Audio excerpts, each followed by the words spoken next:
partie. Combien de fois nous comportons-nous d'une manière déplaisante simplement parce que nos circonstances ne se déroulent pas comme prévu? Restez avec nous dans Jouissez de votre vie.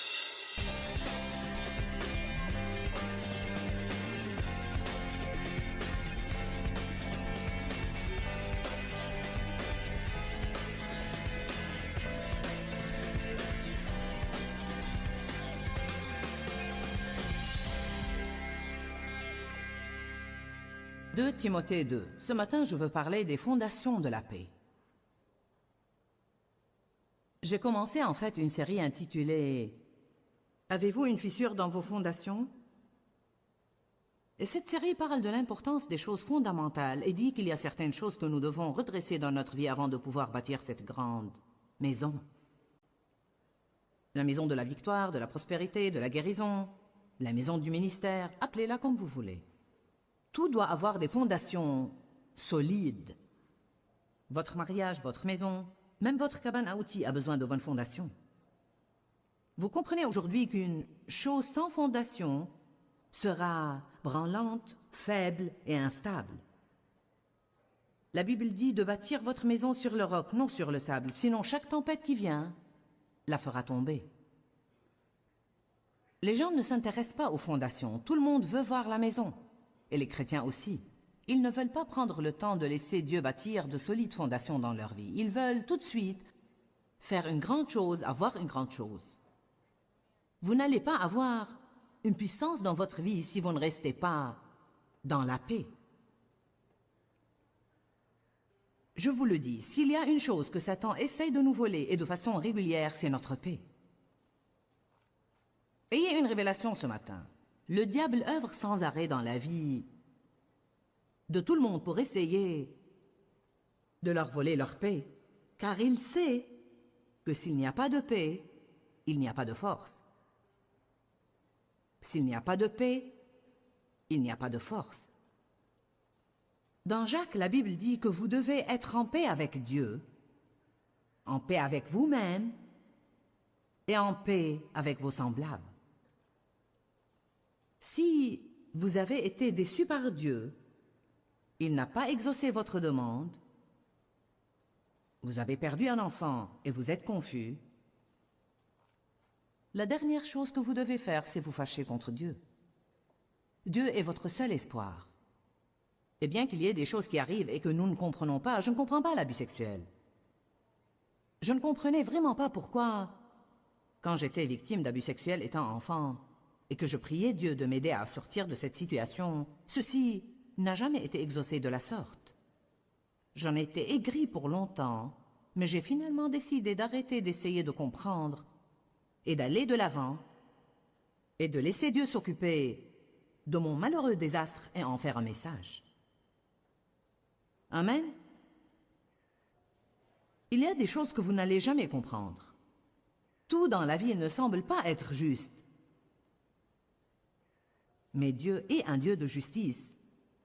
Et cela veut dire qu'en fin de compte et finalement, il redresse toutes les choses. Dans Ésaïe 61, il dit que Dieu nous donne une récompense redoublée au lieu de notre honte. Dieu m'a récompensé plus que je ne l'aurais jamais imaginé. Des problèmes, de la douleur, du mal et de la honte que j'ai enduré. Je dis souvent ça et je le pense. Je ne sais pas comment vous l'expliquer, mais d'une manière ou d'une autre, je sens que bien que ce qui m'était arrivé était horrible, ma vie dans l'ensemble a pris une meilleure tournure à cause de ça. Je ne dis pas que c'était la volonté de Dieu, mais Dieu prend la chose que Satan entend pour le mal et il la change en bien. Croyez cela. Dieu est un Dieu de justice, et ce que Satan entend pour le mal, Dieu le changera en bien. Voilà pourquoi, quand des choses que vous ne comprenez pas arrivent, vous devez juste vous préparer à dire « Je me fie à Dieu ». Satan connaît l'appel de Dieu sur notre vie mieux que nous, et il essaye de nous le voler. Le diable savait que j'étais appelé à prêcher avant moi. Il a essayé de me faire taire avant même que j'aie l'occasion de commencer. Vous devez vous fier à Dieu. Vous devez rester dans la paix. Nous devons être en paix avec nos circonstances.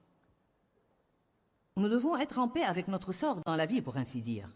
Vous dites, je déteste ma vie. C'est bête, car c'est la seule vie que vous avez en ce moment et vous devez l'aimer. Vous devez accepter ce que vous avez et demander à Dieu de changer les mauvaises parties. Je ne dis pas rester dans le désordre, mais Paul a dit, j'ai appris à me contenter. Dans la Bible amplifiée, on dit que le mot content signifie être satisfait au point de n'être ni dérangé ni troublé, quel que soit votre état. En d'autres termes, quelles que soient les circonstances que vous avez toujours la paix. La paix qui surpasse toute intelligence. Nous passons trop de temps à être contrariés, furieux, vexés et frustrés.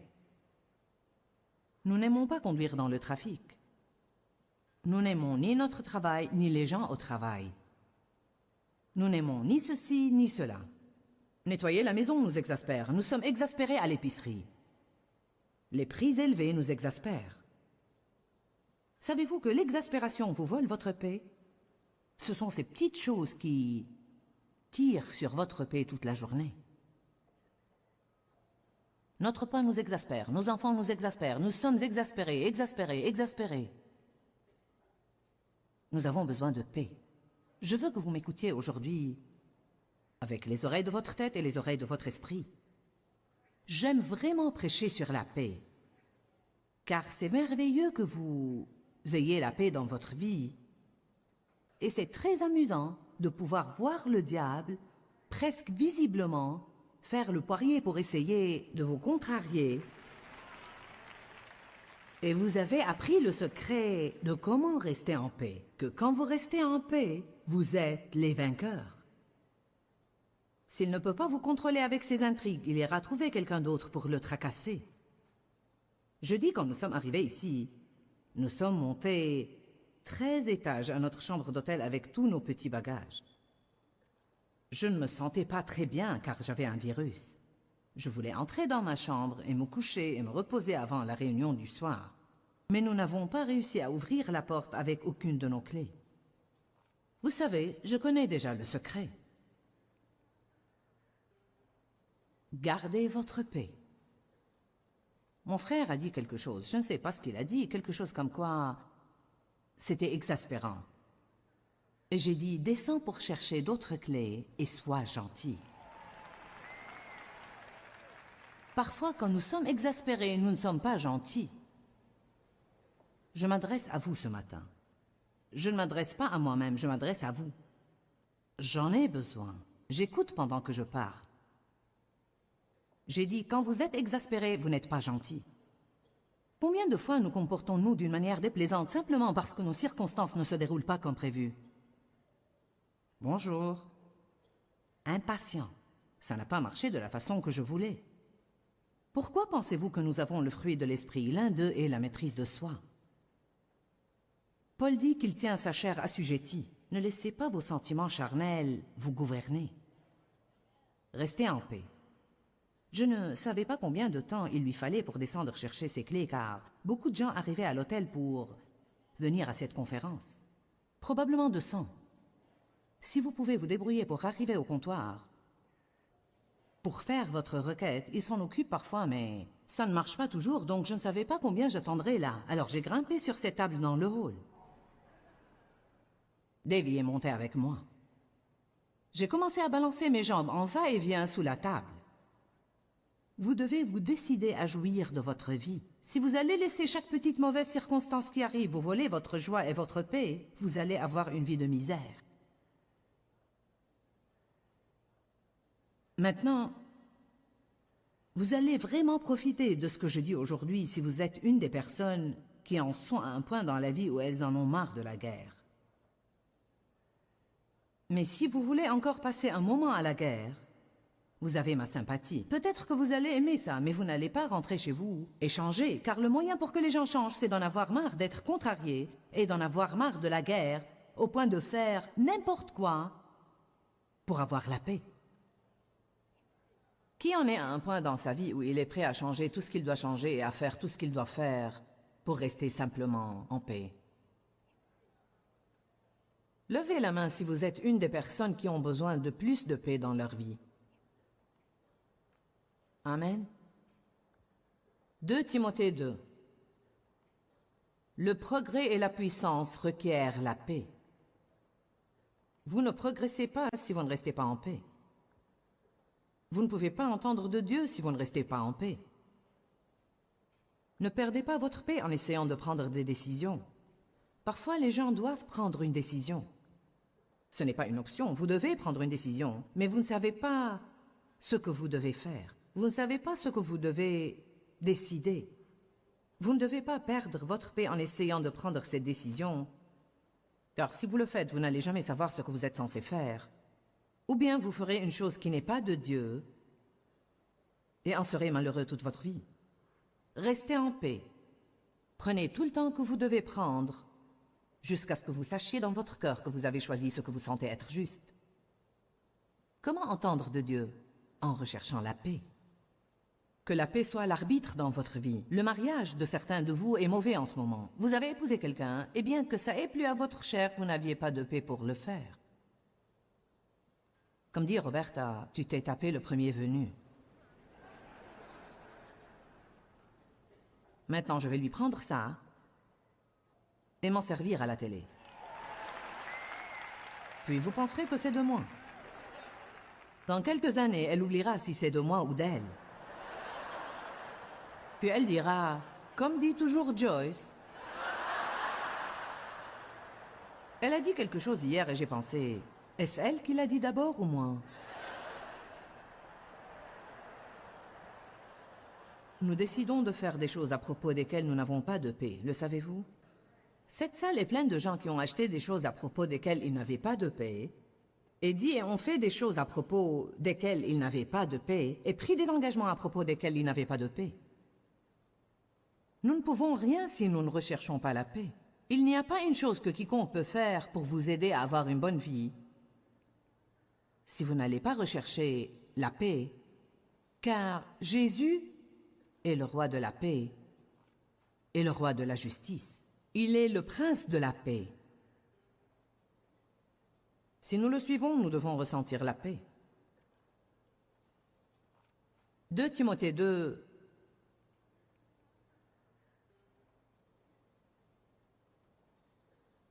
verset 23. Refusez, fermez votre esprit contre. N'ayez rien à voir avec les discussions insignifiantes, mal informées et stupides sur des questions d'ignorants, sachant qu'elles font naître des conflits et engendrent des querelles. Combien de vous ont perdu un jour leur paix dans une conversation stupide?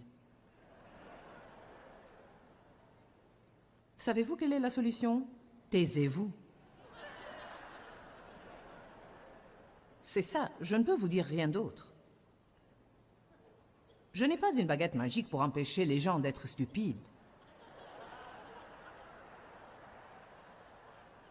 Mais quand il est évident que cette conversation devient stupide, ou quand vous parlez et vous ne savez même pas de quoi vous parlez, les bavards aiment juste bavarder. Peu importe s'ils n'en savent rien, ils veulent juste parler. Ceux qui manquent d'assurance, bien des fois, quand ils n'ont pas la réponse à quelque chose, ils vont continuer à parler pour porter les autres à penser qu'ils savent, alors qu'il est évident qu'ils ne savent rien. Je sais maintenant quand quelqu'un fait ça et je voudrais juste lui dire « Tais-toi ». Ce n'est qu'un ronronnement. Personne ne dit rien. Quand allons-nous apprendre ce qu'a dit Jacques? Que votre oui soit oui et que votre non soit non. Ce qu'on y ajoute vient du malin. Nous devons apprendre à donner des réponses franches et simples. Je déteste quand je pose une question et que j'obtiens 10 minutes de quelque chose d'autre et je ne prends jamais de réponse à ma question. Il y a des personnes avec lesquelles je traite de façon régulière qui sont comme ça. Et je les aide à surmonter cela car ça me fait perdre la tête. En fait, j'en suis maintenant au point où je les arrête et je dis... j'ai vraiment besoin que tu répondes à ma question. Oh. Attention les bavards. La Bible l'appelle causer. Nous causons et nous causons et nous causons. Plus nous parlons, plus nous faisons preuve de ce que nous ne savons pas. Lisons-le à nouveau. Mais refusez, fermez votre esprit contre. Qu'est-ce que cela veut dire? Cela veut dire, dès que quelque chose de stupide commence, dites-vous dans votre esprit, je ne vais même pas y participer.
J'ai déjà fait ça, je ne vais pas y revenir. Je sais quand Dave et moi sommes sur le point de passer la frontière vers quelque chose de stupide. Je le sais. Comme quand nous étions au déjeuner l'autre jour. Et Randy et Roberta avaient cette conversation au sujet de l'hôtel où nous avions logé l'année passée. Qu'est-ce que ça peut faire où nous étions l'année passée? Je m'en fiche. Ça t'intéresse? Moi non. Ça n'intéresse personne. Mais nous en parlons. Ils ont logé ici, non, ils ont logé là-bas. Non, ils ont logé ici, non, là-bas. Je ne sais même pas où j'avais logé, je m'en fiche. Mais ils avaient cette grande conversation à ce sujet. J'ai tapoté le bras de Roberta et j'ai dit, les hommes ont toujours raison, laisse tomber. Les hommes veulent avoir raison à propos de ces trucs. J'ai appris que ça n'a aucune importance. Laisse-les avoir raison. Autrefois, je me disputais avec Dave sur le chemin à prendre pour nous déplacer. Tu prends le mauvais chemin, c'est pas vrai, si c'est vrai, c'est pas vrai, si. Tu prends le mauvais chemin, ça rallonge le parcours. C'est pas vrai, c'est pas vrai. Un jour, le Saint-Esprit m'a dit, Joyce, laisse l'homme prendre le chemin qu'il veut prendre. N'en fais pas toute une histoire. Je ne vais peut-être pas pouvoir vous épargner toutes les brouilles là en 1 heure, mais je vous le dis, je peux vous faire avancer sur la bonne voie si vous voulez bien m'écouter.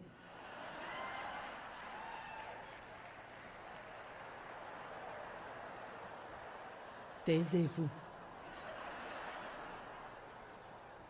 Qu'a enseigné Joyce aujourd'hui? Elle a dit, taisez-vous. Ça doit se trouver quelque part dans la Bible. Taisez-vous, dit le Seigneur.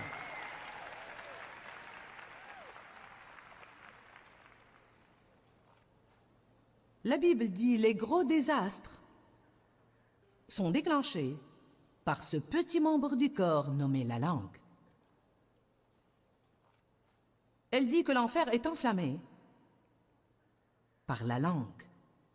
Comprenez cela, l'enfer se déchaîne dans le mariage des gens.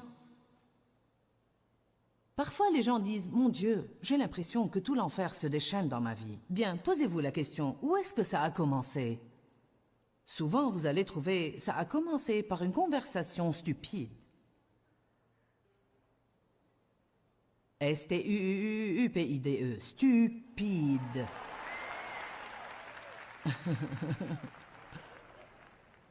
Vous dites, je ne pense pas qu'un prédicateur devrait utiliser le mot stupide. Vous feriez mieux de parler au Saint-Esprit car il dit « Fermez votre esprit contre, n'ayez rien à faire avec les discussions insignifiantes. » Insignifiant veut dire quelque chose qui n'est pas important. Mal informée, peu édifiante et stupide sur des questions d'ignorants. Car savez-vous ce qu'elles font? Elles provoquent les gens et entraînent les conflits et les gens commencent alors à se quereller. Un serviteur du Seigneur ne doit pas se quereller, lutter, affronter. Au contraire, il doit être affable envers tous, d'un caractère doux, préservant le lien de la paix. Il doit être qualifié et propre à enseigner, patient et indulgent et prêt à supporter les contrariétés. Comme je l'ai déjà dit, chaque fois qu'on dit dans la Bible que vous devez enseigner, ça ne veut pas dire que vous devez devenir prédicateur. Nous enseignons avec notre vie. J'aime ce qu'un de nos dirigeants a dit l'autre jour. Ce que nous permettons est ce que nous enseignons. Ce que je permets aux gens de faire dans notre bureau, je sous-entends par cette permission que c'est ce que je veux. Voilà pourquoi si vous n'affrontez pas les choses que vous n'aimez pas, comment vont-ils savoir que vous ne les aimez pas? Nous ne sommes pas télépathes. Job 22, verset 21 dit « Fais sa connaissance et sois en paix, ainsi ton bonheur te sera rendu. » Dites, quand je garde ma paix, le bien vient à moi. Quand je perds ma paix, les mauvaises choses viennent à moi. Dites-le à nouveau. Quand je garde ma paix, le bien vient à moi. Quand je perds ma paix, les mauvaises choses viennent à moi. Quand vous perdez votre paix, vous aurez un mal de tête, un mal d'estomac, une crise de nerfs, une mauvaise attitude, un torticolis. Piquez une bonne crise et voyez ce qu'elle va vous coûter. Beaucoup. Il faut en réalité beaucoup d'énergie pour se mettre en colère. Le temps de finir d'être en colère une demi-journée, ensuite endurer les horreurs émotionnelles d'essayer de surmonter cela et de pardonner à quelqu'un, vous êtes comme « Mon Dieu !» Je crois qu'une des raisons pour lesquelles les gens sont fatigués tout le temps, c'est qu'ils sont de mauvaise humeur. Il y a des personnes qui sont dans cette salle qui avaient crié à Dieu, « Dieu, je suis fatigué tout le temps. Qu'est-ce qui ne va pas en moi? Allez voir, combien de fois par semaine vous vous mettez en colère? »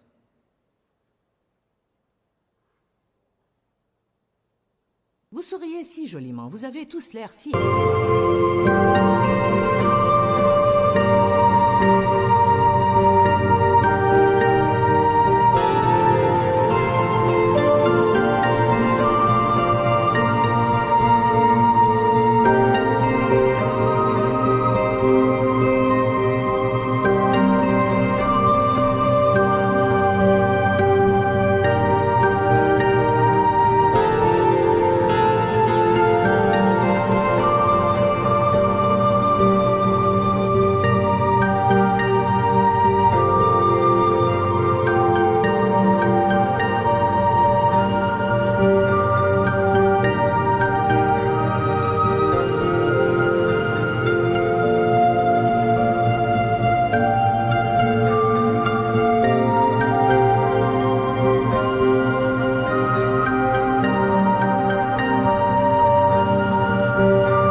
elle s'adresse.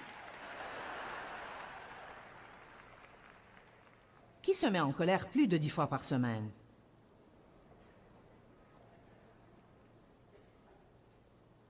C'est presque tout le monde et le reste sont des menteurs. Non, non, non, non, je retire ce que j'ai dit. Vous savez quoi? Je ne me mets pas en colère 10 fois par semaine, mais j'avais l'habitude de rester en colère. Je restais énervée tout le temps. Il y a des gens ici qui ont appris à rester en paix. Il y a des gens ici qui, en raison de leur nature naturelle, sont plus paisibles que d'autres. Certains gens sont prêts à presque tout faire pour garder la paix. Ils peuvent s'attirer des ennuis aussi, car parfois ils n'affrontent pas des choses qu'ils devraient affronter. Bien que peut-être ils achètent une paix momentanée, plus tard ils vont avoir une guerre acharnée à cause de tous ces trucs qu'ils ont ignorés toutes ces années.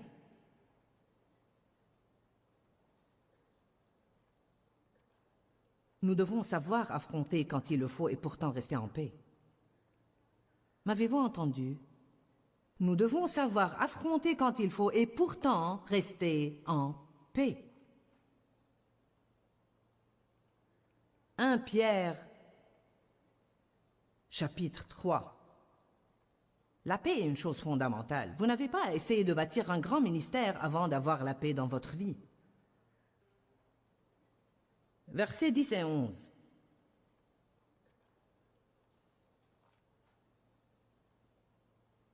Si quelqu'un veut aimer sa vie et voir des jours heureux, heureux que ce soit apparent ou pas, qu'il préserve sa langue du mal et ses lèvres des paroles trompeuses. Donc il dit que la première chose que vous devez faire si vous voulez avoir la paix et jouir de la vie, c'est de faire attention à votre bouche et de faire attention à vos paroles. Faites attention à ce que vous dites. Qu'il se détourne du mal et le fuit, et qu'il fasse le bien. Qu'il recherche la paix, harmonie, tranquillité des craintes, des passions troublantes et des conflits moraux, et la poursuivre ardemment.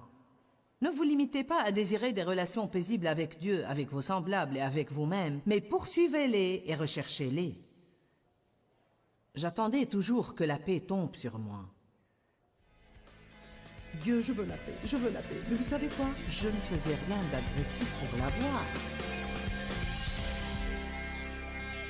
La paix est une des fondations de notre vie que nous devons veiller à garder très, très, très solide.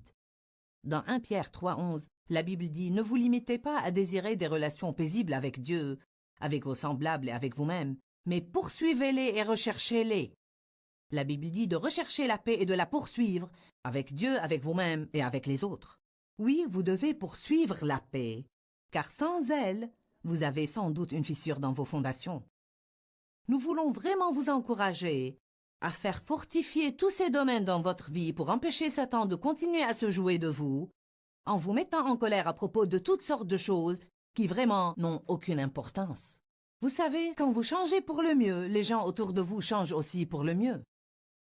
Soyez des chrétiens engagés qui veulent vraiment aller jusqu'au bout avec Dieu. Ne craignez pas les choses les plus profondes en Dieu. Trouvez s'il y a quelque chose dans vos fondations qui présente peut-être une faiblesse ou une fissure à laquelle vous devez faire attention. Regardez notre programme régulièrement car il va vous aider à changer. Et n'oubliez pas qu'il y a la vie dans la parole. Que Dieu vous bénisse. Quand, Seigneur, quand? Dans ce livret, Joyce Meyer vous apprend à faire confiance au temps de Dieu. Pour obtenir ce livret gratuitement, écrivez-nous à Joyce Meyer, boîte postale 40095-6300, Larnaca, Chypre. Ou bien visitez notre site web www.joycemeyer.org/fr.